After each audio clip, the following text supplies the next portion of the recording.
बिस्मिल्लाहिर्रहमानिर्रहीम। इय्याका नअबुदु व इय्याका नस्तईन। अल्लाह तेरी इबादत करते हैं और अल्लाह सिर्फ तेरे से मैं मदद मांगता हूं। और हम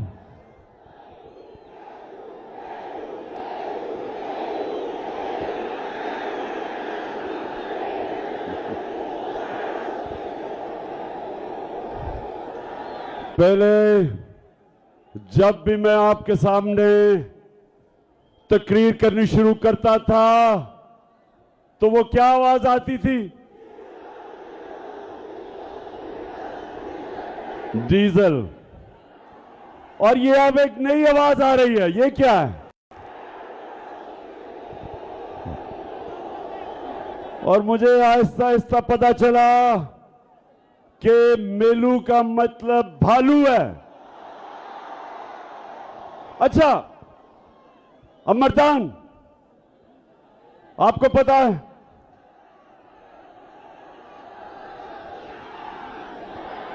क्या?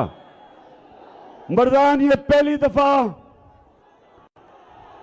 मैं मर्दान से इलेक्शन लड़ रहा हूं।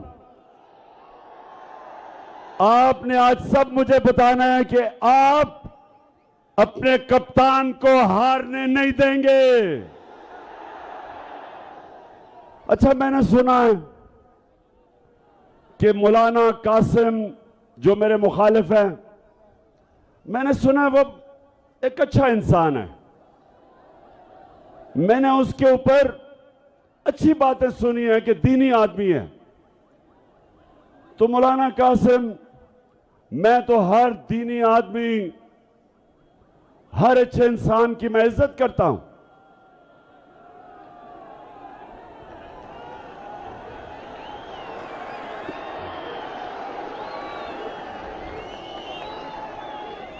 लेकिन मौलाना कासिम, मैं आपसे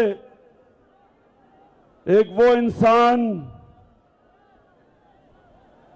इंसान जो समझता है कि मेरा मुल्क सिर्फ एक तरह उठ सकता है, जिधर इन चोरों ने हमारे मुल्क को पहुंचा दिया है, वो सिर्फ एक तरह उठ सकता है कि हम अपने नबी सल्लल्लाहु अलैहि वसल्लम की सूरत, उसकी सीरत पे, उसकी सुन्नत पे चलें। ये मेरा ईमान है कि जब तक हम अपने नबी सल्लल्लाहु अलैहि वसल्लम की शरीयत पे नहीं चलेंगे, हम जिस दलदल में हमारे मुल्क को फंसा दिया है इन चोरों ने और अमेरिका के गुलामों ने, जिन कर्जों में जिस तरह इन्होंने हमारी कौम मकरूज कर दी, हम इससे सिर्फ एक तरह निकल सकते हैं कि हम वापस उन असूलों की तरफ जाएं जिन असूलों पे मेरे नबी सल्लल्लाहु अलैहि वसल्लम ने मदीना की रियासत को खड़ा किया था। तो मैं मौलाना कासिम, सबसे पहला मेरा सवाल आपसे यह है कि मेरे अल्लाह का हुक्म है अमर बिल मारूफ व नही अनिल मुनकर। मेरे अल्लाह का कुरान में हुक्म है सारे इंसानों को कि तुमने अच्छाई के साथ खड़े होना है, तुमने हक के साथ खड़े होना है और तुमने बदी का, बुराई का, बातिल का मुकाबला करना है। मेरे अल्लाह ने कहीं भी ये नहीं कुरान में कहा कि जब अच्छाई और बुराई का मुकाबला हो तो आप न्यूट्रल हो जाएं। कहीं आपको इजाजत नहीं दी।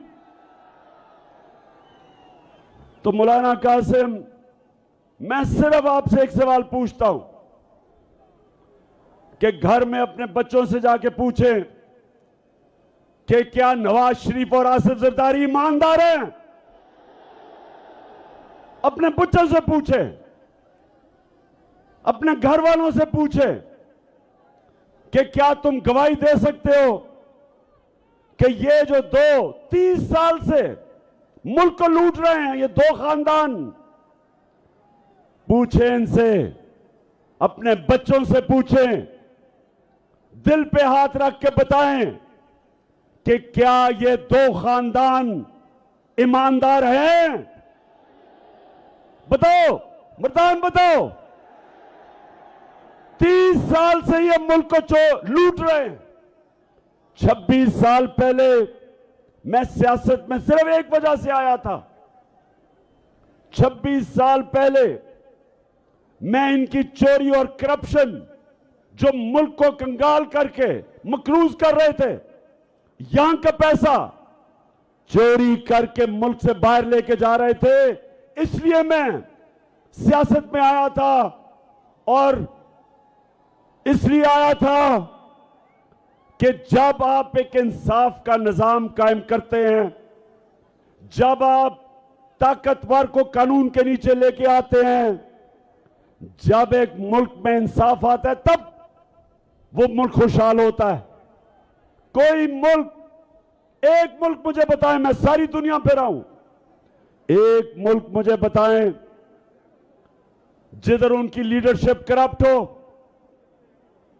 और वो मुल्क में खुशहाली हो। एक मुल्क बताएं।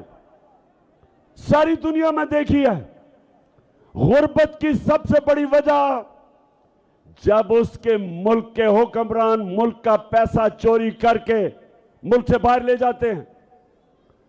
तो मौलाना कासिम, आज मैं इन सबके सामने खड़ा होकर कह रहा हूं कि अगर आप समझते हैं जिनके लिए, जिस कोलिशन में आप खड़े हैं, अगर आप वो ये समझते हैं कि ये नवाज शरीफ और इसका खानदान और जरदारी उसका खानदान अगर ये ईमानदार हैं, तो मैं आज आप सबको कहता हूं कि उसको वोट दे दो।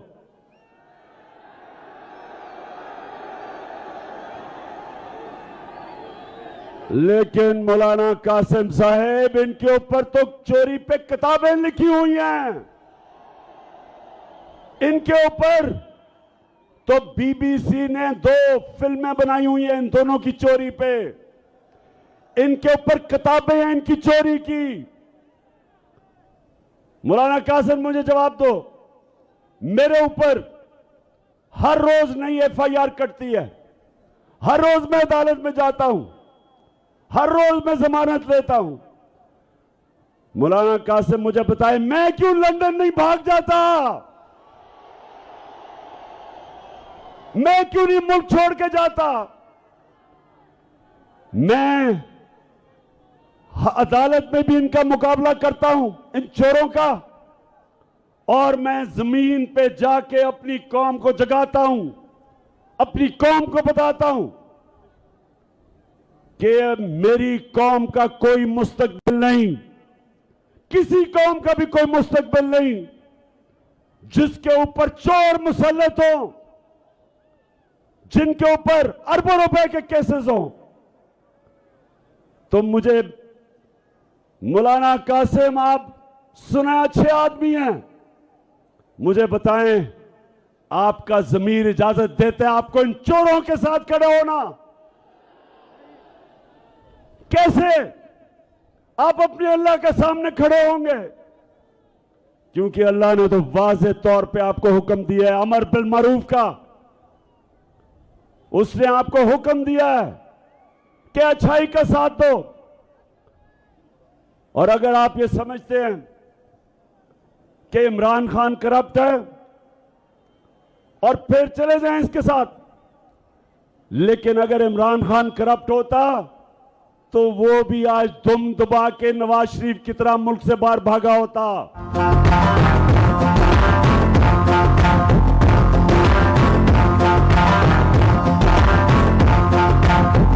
खड़ा है कोई मदान, ठीक करेगा सब कप्तान, नया बनेगा पाकिस्तान, नया बनेगा पाकिस्तान, नया बनेगा पाकिस्तान। मर्दान,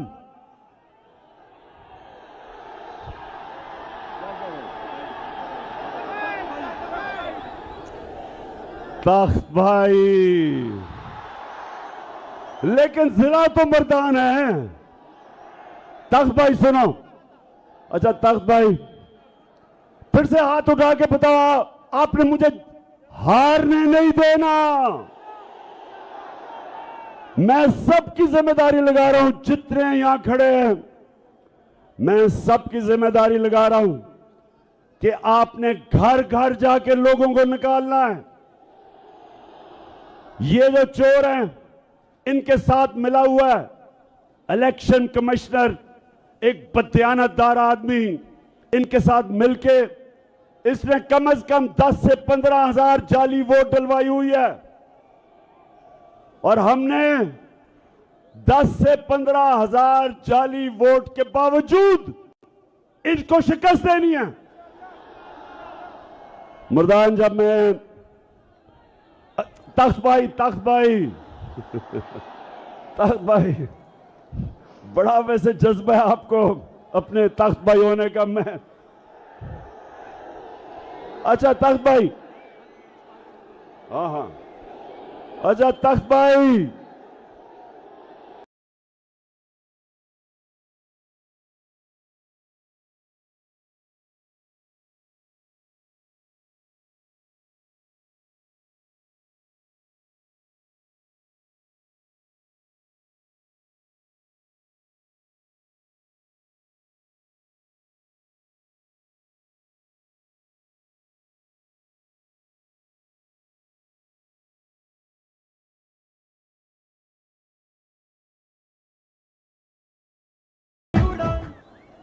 तो मैं मौलाना कासिम साहब, अगर आप ये समझते हैं ना कि जरदारी और नवाज शरीफ चोर नहीं है तो ये क़यामत की निशानी है। करप्शन क्या होती है तख्त भाई? करप्शन क्या होती है? चोरी होती है जब आपके कोई टेलीफोन जेब से निकाल ले, इसको चोरी कहते हैं। चोरी होती है आपके घर में कोई आके डाका मार दे।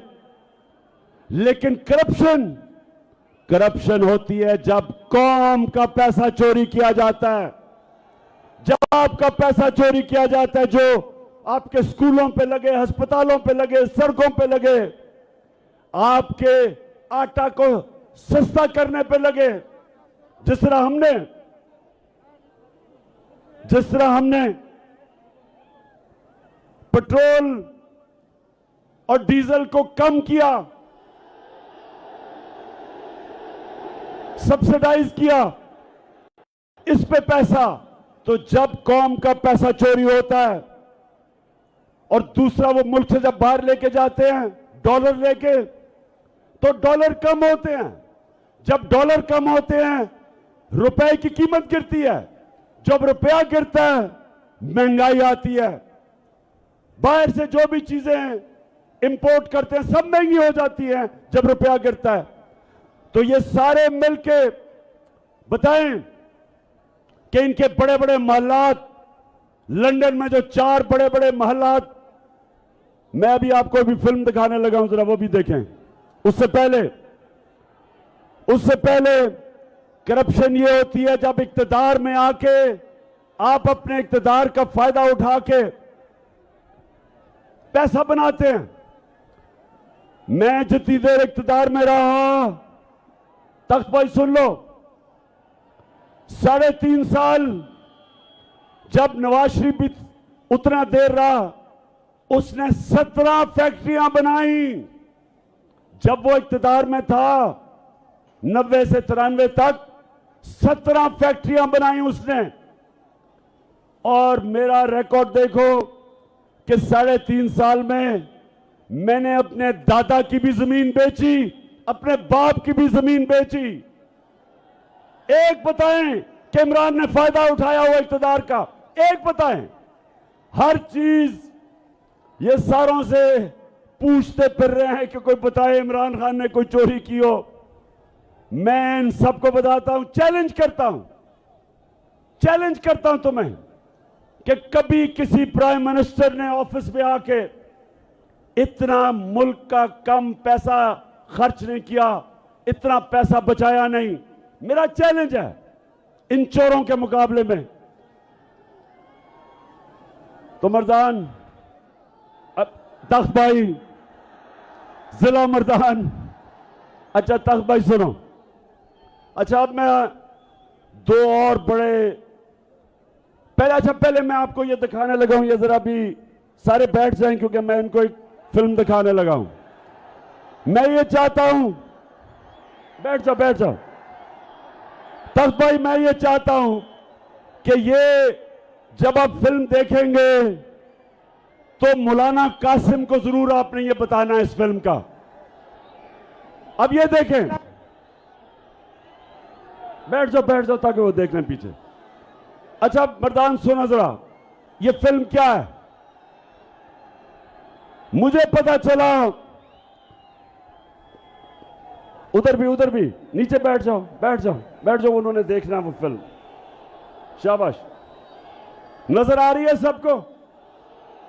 अच्छा अब पहले मैं बैकग्राउंड बता दूं कि मुझे पता चला कि लंदन के सबसे महंगे इलाके के अंदर 4 अरबों रुपए के महलात ये नवाज शरीफ ने खरीदे अपनी बेटी के नाम पे।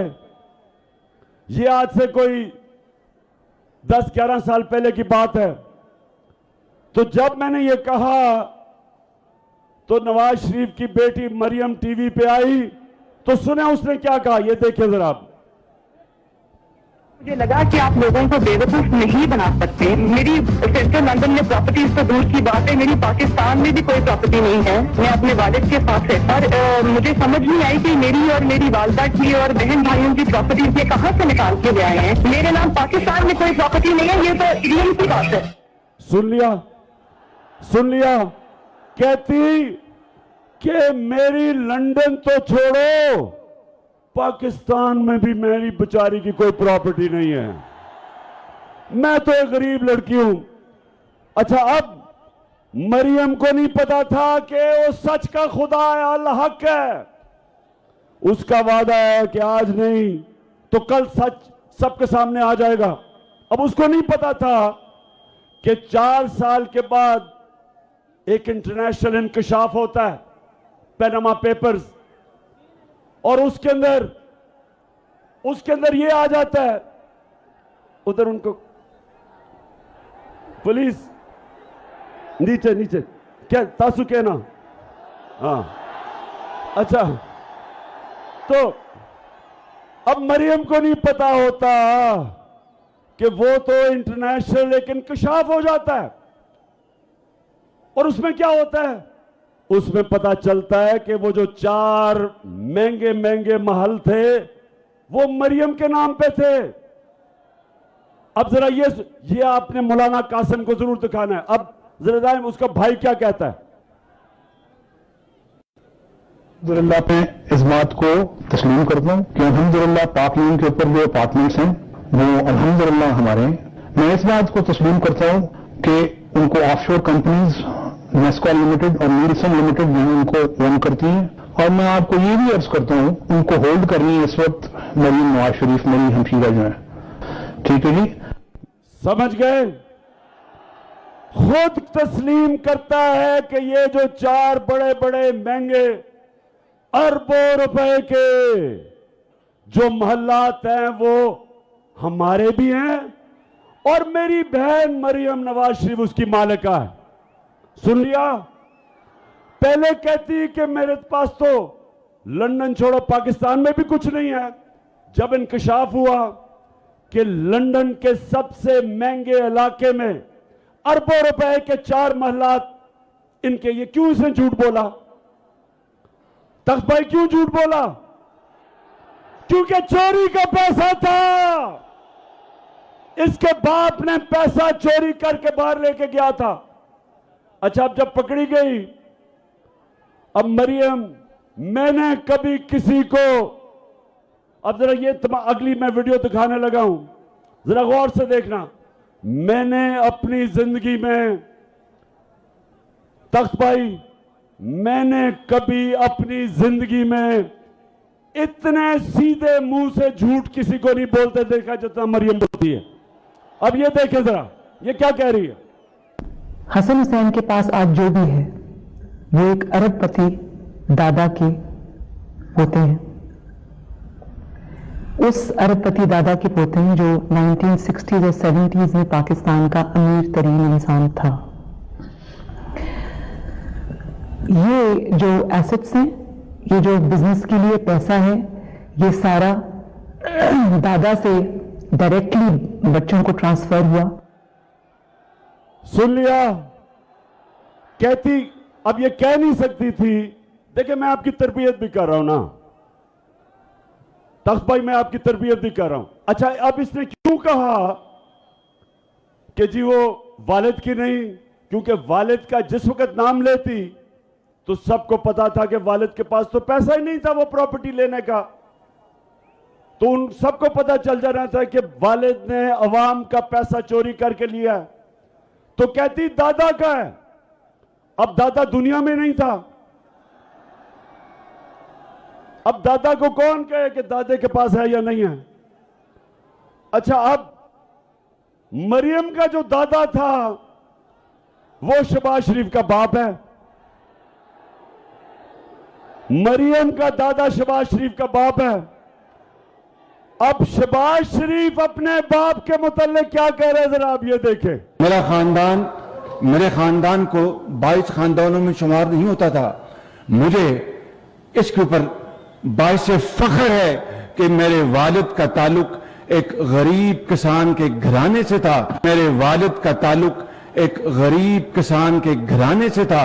हिंदुस्तान से वो तख्त भाई सुन लिया? वो कहता है गरीब किसान था दादा, वो कहती अरबोपति था।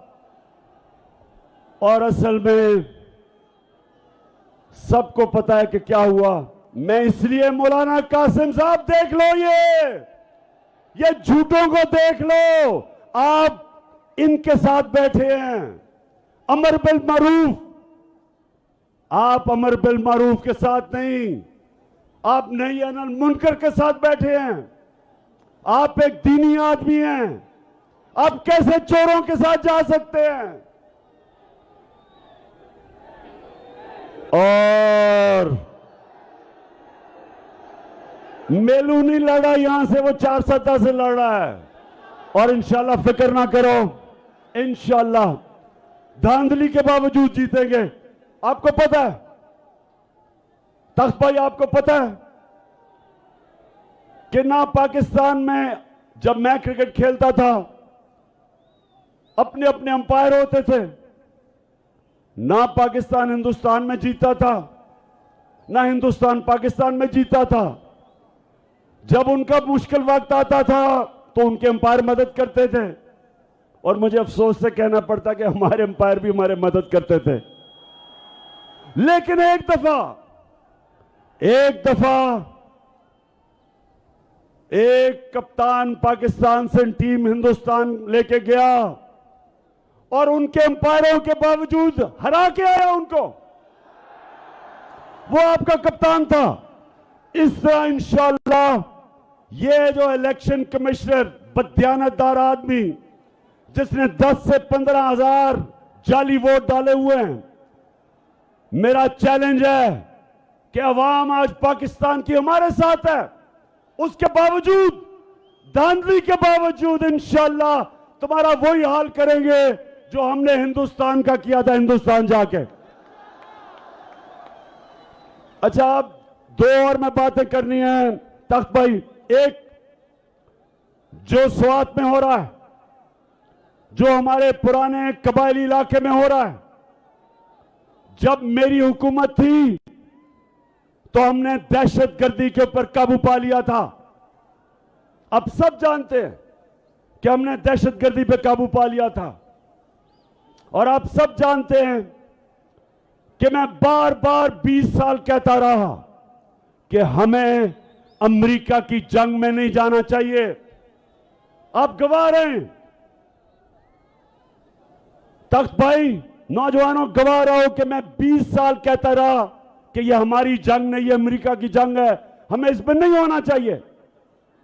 मैं कहता गया कि हमारे लोगों को किसी और की जंग में कुर्बान किया जा रहा है। 80,000 हमारे लोग कुर्बान हुए। कोई पाकिस्तान में टीटीपी नहीं थी। जब हम उनकी जंग में गए तो हर किस्म का पाकिस्तान में दहशतगर्दी हुई। जब मेरी हुकूमत आई, आप सब गवाह हैं कि एक ड्रोन अटैक नहीं होने दिया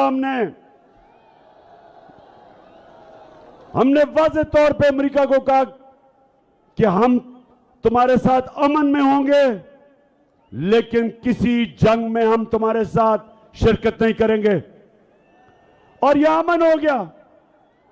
अब स्वात के अंदर जो हो रहा है और कबायली इलाके में भी, जो पुराना कबायली इलाका था, मैं आज फेडरल गवर्नमेंट से पूछता हूं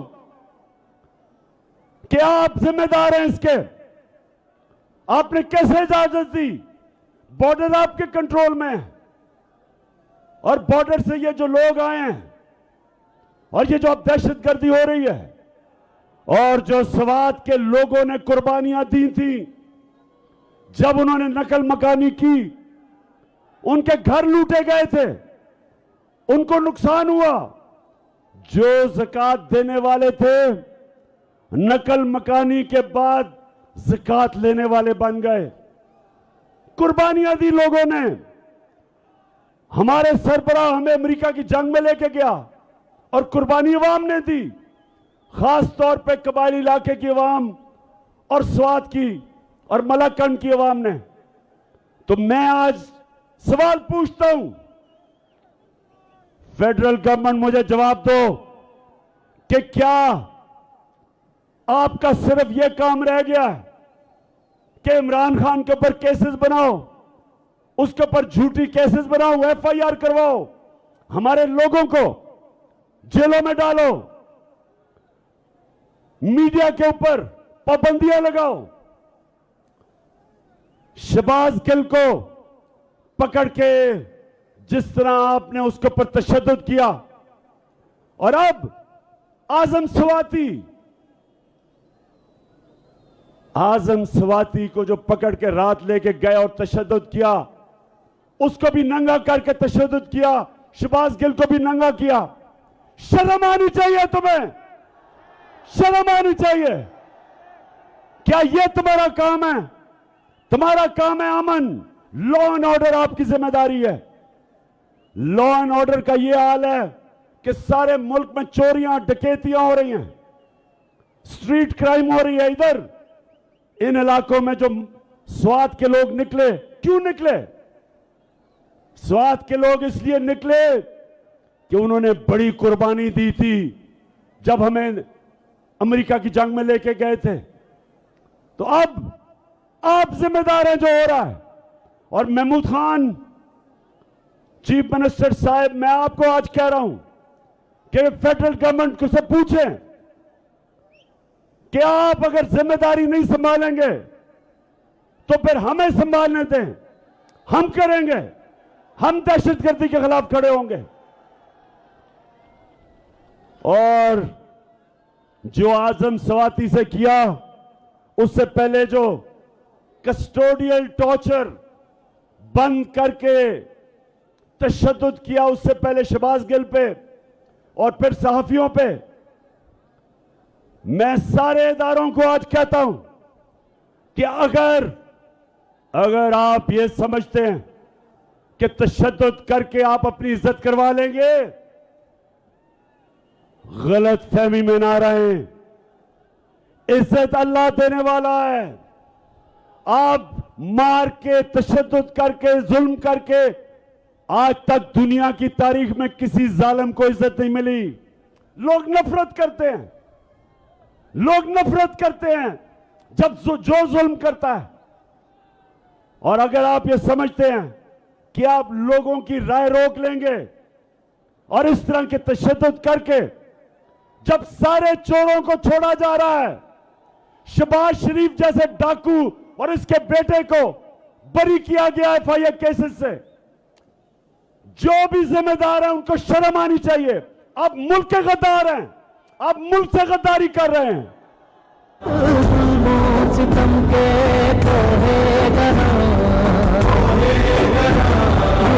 की तरह उड़ जाएंगे।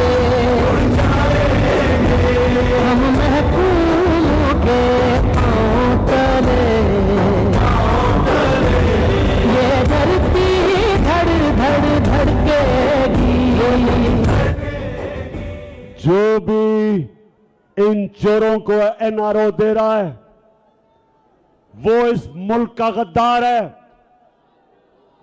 मेरे नबी सल्लल्लाहु अलैहि वसल्लम ने आज से 1500 साल पहले कहा, उन्होंने कहा जो कौम छोटे चोरों को जेलों में डालती है और बड़े डाकुओं को नहीं पकड़ती वो तबाह हो जाती है, वो फना हो जाती है।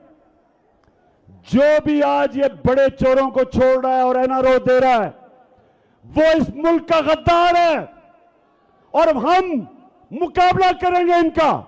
मैं निकलूंगा इनके खिलाफ, मैं अपनी कौम को तैयार करूंगा।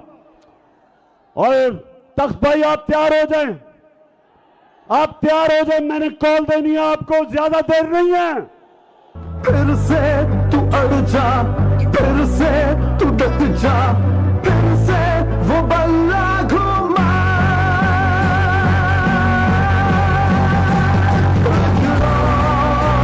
कदम बढ़ा, फिर से वो लम्हा दोहरा, जब जीत के आया था, फिर से वतन को जिता। जो इस मुल्क में चोरों को एनआरओ दे रहे हैं और अवाम के ऊपर तशद्दुद कर रहे हैं, मीडिया को बंद करके सोशल मीडिया के पीछे मेरे ऊपर केसेस करके, ये अपने कानों से निकाल लो, ज़हनों में डाल लो। सब जो समझते हैं कि अगर इमरान खान को जेल में डाल के या उसके ऊपर केसेस करके वो पीछे हट जाएगा, मैं और जोर से आपका मुकाबला करूंगा।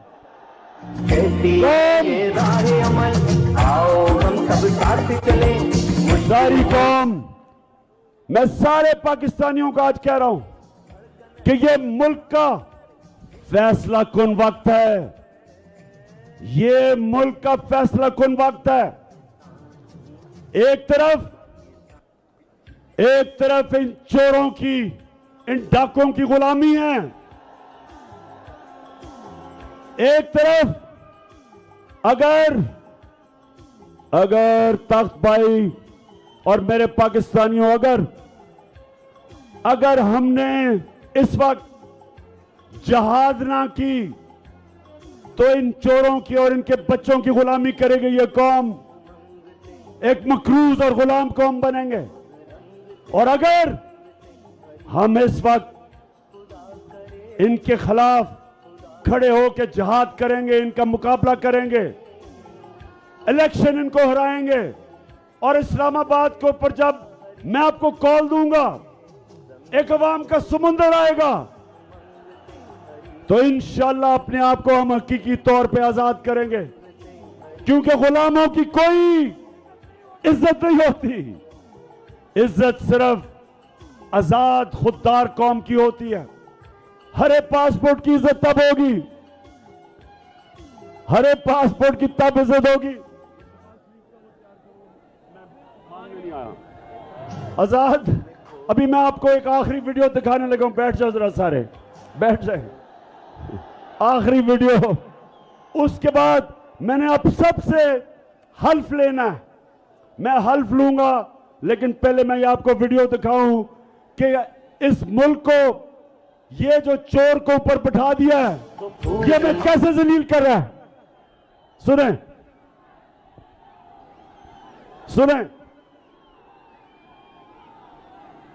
मैं सऊदी अरब से होकर आया हूँ, मैं यूएई के होकर, अभी मैं तुर्की होकर आया हूँ, और मैंने उन भाइयों को कहा कि आप हमारे बड़े अजीम भाई हैं, हमेशा आपने हमारी मदद की।